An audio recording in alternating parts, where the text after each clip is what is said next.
오늘 우리에게 주신 하나님의 말씀 구약성경 사사기 3장 12절에서부터 23절까지 말씀을 보도록 하겠습니다. 구약 363면에 있습니다. 날마다 솟는 샘물은 9월 13일 화요일자 말씀을 같이 보면 되겠습니다. 사사기 3장 12절에서부터 23절까지 말씀을 같이 한 목소리로 합독하도록 하겠습니다.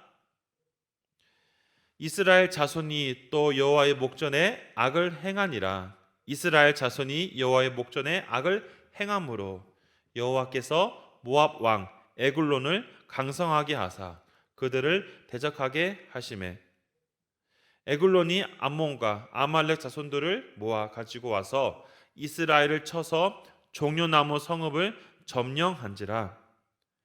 이에 이스라엘 자손이 모압 왕 에글론을 18해 동안 섬기니라. 이스라엘 자손이 여호와께 부르짖음에 여호와께서 그들을 위하여 한 구원자를 세우셨으니 그는 곧 베냐민 사람 게라의 아들 외손잡이 에훗이라. 이스라엘 자손이 그를 통하여 모압 왕 에글론에게 공물을 바칠 때에 에훗이 길이가 한 규빗 되는 좌우에 날쌘 칼을 만들어 그의 오른쪽 허벅지 옷 속에 차고 공물을 모압 왕 에글론에게 바쳤는데 에글론은 매우 비둔한 자였더라. 에훗이 공물 바치기를 마친 후에 공물을 메고 온 자들을 보내고 자기는 길가의 근처 돌 뜨는 곳에서부터 돌아와서 이르되 왕이여 내가 은밀한 일을 왕에게 아뢰려 하나이다 하니 왕이 명령하여 조용하게 하라매 모셔선 자들이 다 물러간지라. 에훗이 그에게로 들어가니 왕은 서늘한 다락방에 홀로 앉아 있는 중이라. 에훗이 이르되 내가 하나님의 명령을 받들어 왕에게 아랠 일이 있나이다 하매 왕이 그의 좌석에서 일어나니 에훗이 왼손을 뻗쳐 그의 오른쪽 허벅지 위에서 칼을 빼어 왕의 몸을 찌르매 칼자루도 날이 따라 들어가서 그 끝이 등 뒤까지 나갔고 그가 칼을 그의 몸에서 빼내지 아니하였으므로 기름이 칼날에 엉켰더라. 에훗이 현관에 나와서 다락문들을 뒤에서 닫아 잠그니라. 아멘. 우리는 계속해서 어제 말씀 이어서 하나님이 보내신 사사에 대해서 같이 살펴보고 있습니다. 오늘은 또 두 번째 사사로 쓰임받는 왼손잡이 에훗에 대한 이야기들을 가지고 은혜의 말씀을 나누고자 합니다. 우리가 어제 말씀에서도 살펴본 것처럼 이스라엘 사람들에게 있어서 큰 고질적인 문제가 있지요. 그래서 오늘 본문에서도 언급하고 있듯이 바로 여호와 보시기에 악을 행하고 있다라는 말씀입니다. 사실 우리가 어제 말씀에서도 보신 것처럼 이스라엘 백성들이 악을 행하면 또 하나님께서 그들에게 또 이방 민족을 통하여 심판을 하시고 회개를 하고 하나님 용서를 구하면 사사를 보내시는 이 패턴이 오늘도 동일하게 나타나고 있습니다. 근데 우리가 좀 볼 것은 뭐냐면 어제 말씀은 하나님께서 사사를 통해서 그들을 도우셨다라는 간략한 스토리만 이야기하고 있습니다. 근데 오늘 쓰임받는 사사가 좀 상세하게 어떻게 하나님의 일들을 감당하고 있는지를 보여주고 있죠. 다시 한번 오늘 본문 12절을 보면 이들이 다시 한번 사사로 또 쓰임받는 상황이 생길 수밖에 없는 그런 상황들을 다시 말씀하고 있는데요. 12절을 보니까 여호와 보시기에 악을 행하고 그러니 하나님이 어떻게 하시느냐, 바로 모압 왕 에글론을 강성하게 하사 그들을 대적하게 하였다라고 말씀하고 있습니다. 즉 오늘 12절 말씀을 통해서 오늘 본문 속에서도 동일한 일들이 반복되는 것을 볼 수 있는데요. 우리가 사사기를 보면서 잠시 우리가 좀 유념할 것은 뭐냐면 때론 반복된 내용들이 기록되어져 있다 할지라도 중요한 것을 보아야 합니다. 왜 하나님께서 반복된 일들을 계속해서 성경을 통해 말씀하고 있는가? 오늘 우리가 그 본문을 통해서 좀 더 살펴볼 필요가 있는데요. 오늘 역시 말씀 속에서 악을 행한 그 대가를 하나님께서 어떻게 합니까? 바로 모압 왕 에글론을 통해서 그들을 또 심판하게 하신 장면들을 보게 되어지지요. 저는 이스라엘의 역사를 공부하면서도 또 이스라엘의 어떤 사람들의 삶을 돌아보면서도 참 개인적으로 답답한 것은 그렇게 하나님을 떠나서는 힘든 일이 생길 수밖에 없다는 것을 알며도 끊임없이 우상을 숭배하는 그들의 어떤 영적 그 무지가 참 안타깝다라는 생각이 들게 되어집니다. 오늘 본문에 보면 하나님께서 또 도구로 쓰임 받는 또 사람들이 있지요. 또 모압 족속과 함께 연합된 족속인 바로 암몬 족속, 또 아말렉 자손들이 연합하여서 이스라엘을 공격하였다라고 성경은 기록하고 있습니다. 다시 한번 13절과 14절을 다시 보시면요, 에글론이 암몬과 아말렉 자손들을 모아 가지고 와서 이스라엘을 쳐서 종려나무 성읍을 점령한지라. 이에 이스라엘 자손이 모압 왕 에글론을 18해 동안 섬기니라. 즉 이들은 하나님 뜻을 거역한 결과 바로 이 에글론을 비롯해서 모압과 암몬 연합군에 의해서 그들이 18년 동안 18해 동안 그의 종살이하는 비극적인 사건들을 좀 더 살펴볼 수 있습니다. 즉시 우리가 성경을 보면서 또 이해할 수 있는 거, 자 이제 이런 어려움이 겪으니까 나오는 반응이 무엇입니까? 자연스럽게 이스라엘 백성들이 하나님께 부르짖는 거예요. 15절 상반절에 보면 이스라엘이 부르짖었다라고 얘기하고 있습니다. 아무래도 좀 이런 반복된 내용을 보다 보면 참 이스라엘 백성들 어지간하다라고 생각이 들 수도 있습니다. 오늘 역시 그들은 부르짖으면서 하나님 우리가 잘못했습니다, 우리를 용서해 달라고, 우리를 구원해 달라고 또 외치는 장면들을 볼 수 있죠. 자 그러면 여기서 또 볼 수 있는 것은 우리 사랑이 많으신 하나님, 선하신 하나님께서 또 사사를 세워서 그들을 도우시는 장면에 대해서 또 얘기하고 있는 것이 15절 하반절 부분에 기록되어 있습니다. 그렇다면 오늘 본문 속에서 중요하게 등장되어지는 사사로 쓰임받는 사람을 오늘 언급하는데요, 그 사람의 이름은 에훗이라고 하는데 특징이 있죠. 바로 왼손잡이라는 특징을 오늘 성경은 기록하고 있습니다. 사실 이 에훗에 대한 이야기를 오늘 이제 본문 속에서도 간략하게 설명을 하고 있는데요, 첫 번째는 베냐민 지파 출신이다라고 얘기합니다. 제가 설명을 드린 것처럼 베냐민 지파는 오른손의 아들이라는 뜻이 있고요, 또 두 번째 특징은 무엇이냐면 바로 왼손잡이입니다. 제가 처음 성경을 볼 때는 왼손잡이면 이 사람이 왼손이 뭔가 탁월하구나라고 이해를 한 경우도 있었습니다. 하지만 성경을 또 공부하면서 여러 가지 배우다 보면서 알게 되는 것은 왼손잡이 뜻은 또 우리 큐티 책에서도 언급하고 있듯이 오른손에 장애를 가진 사람으로 나와 있습니다. 즉 이것을 종합하면서 알 수 있는 것은 뭐냐면 바로 이 왼손잡이 사사 에훗은 오른손에 어떤 장애를 가진 그런 사람으로서 나타납니다. 어찌 보면 어떤 몸에 불편함을 가지고 있는 사람이 사사로 쓰임 받는다는 것이 일반적으로는 또 이해되지 않을 수가 있습니다. 우리가 보통 많은 사사들을 볼 때 예를 들면 그것이죠. 삼손 그러면 무엇이 있습니까? 가장 큰 힘을 가진 사람, 그렇지 않습니까? 그런데 오늘 본문에 등장하는 에훗은 바로 왼손잡이, 비록 육신의 장애를 가졌지만 그는 하나님의 도우심을 통해서 바로 사사로 쓰임을 받게 되었다라는 것을 알 수 있습니다. 그렇다면 오늘 이 왼손잡이 사사 에훗이 어떤 사역을 하였는가?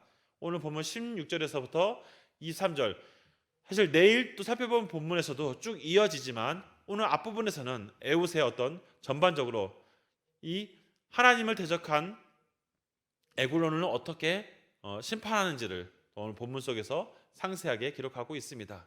오늘 본문과 어제의 말씀을 다시 대조해 보시면 어제는 간략하게 지켰다라고 끝나고 있지만 오늘은 상세한 내용이 있다는 것을 먼저 유념하시면서 보시면 좀 더 우리가 본문을 보는데 도움이 될 거라 생각이 되어집니다.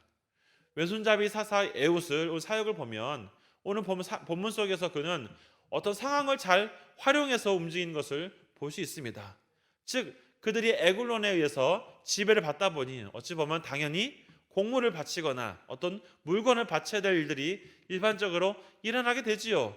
우리가 세상의 역사를 보면서도 알다시피 세상 속에서도 지배를 받는 민족은 지배를 하는 그런 사람들에게 뭔가 물건이나 여러 가지를 줘야만 하는 그런 것들을 우리는 역사를 통해서 배웁니다.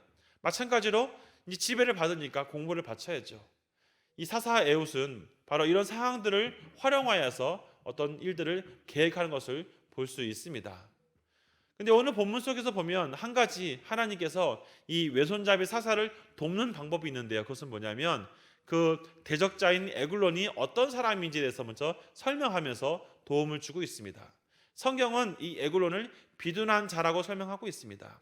이 비둔하다는 뜻을 살펴보면 몸이 둔하다, 뚱뚱하다 의미도 있지만요. 가장 중요한 것은 부정적 의미가 담겨져 있다는 것입니다.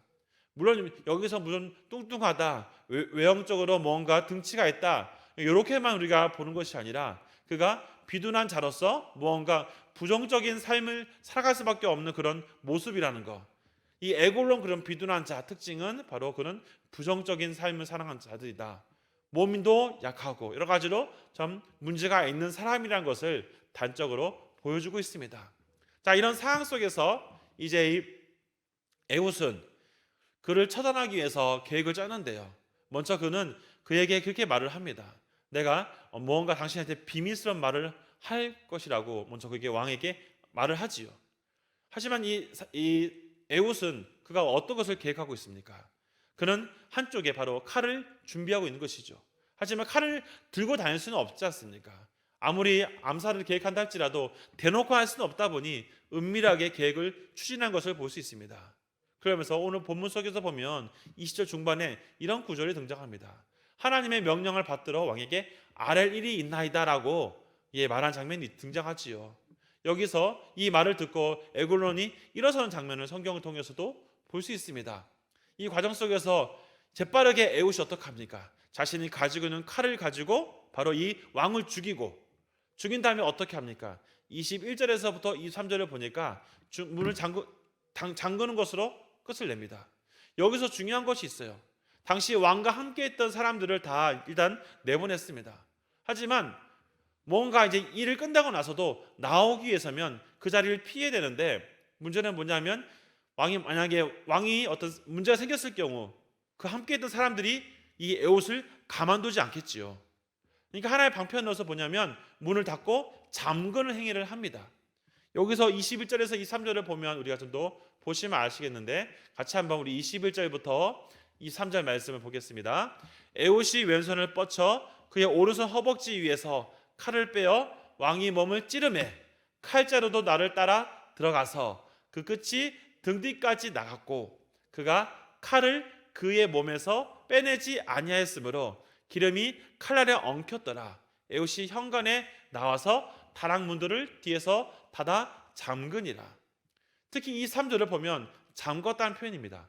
당시의 문화를 보면 문을 왕이 이제 그 어느 다락문 안에 있다 할지라도 문을 닫고 잠그게 되면 그의 부하들이 함부로 그 왕인 곳에 들어갈 수 없는 그런 단점이 있습니다. 에옷이 이런 상황들을 잘 고려하고 있었기 때문에 바로 왕을 죽이고 나서 자신의 상황들을 은폐하기 위해서 어떡합니까? 문을 잠급니다. 아무리 문을 잠그다 보니 부하들이 지금 우리가 무슨 일이 있어도 왕한테 들어갈 수가 없구나 라고 하면서 이렇게 왕이 죽는 것도 모르는 상태에서 오늘 본문이 마무리가 되고 있지요. 사실 오늘 본문 속에서는 어제 말씀과 다른 것을 볼 수 있습니다. 그것은 뭐냐면 어제 말씀은 이제 이스라엘 백성들을 구원하신 장면에 초점을 두고 있다면 오늘은 이제 사사로 쓰임 받는 한 사람 왼손잡이 에웃에 대한 이야기를 좀 더 살펴보고자 하는 것입니다. 오늘 본문 속에서 보면 이 에웃은 어떤 사람이었습니까? 장애를 가지고 있는 사람입니다. 왼손잡이 사사로서 그가 어찌 보면 다른 사사와는 다른 특징이 있지요.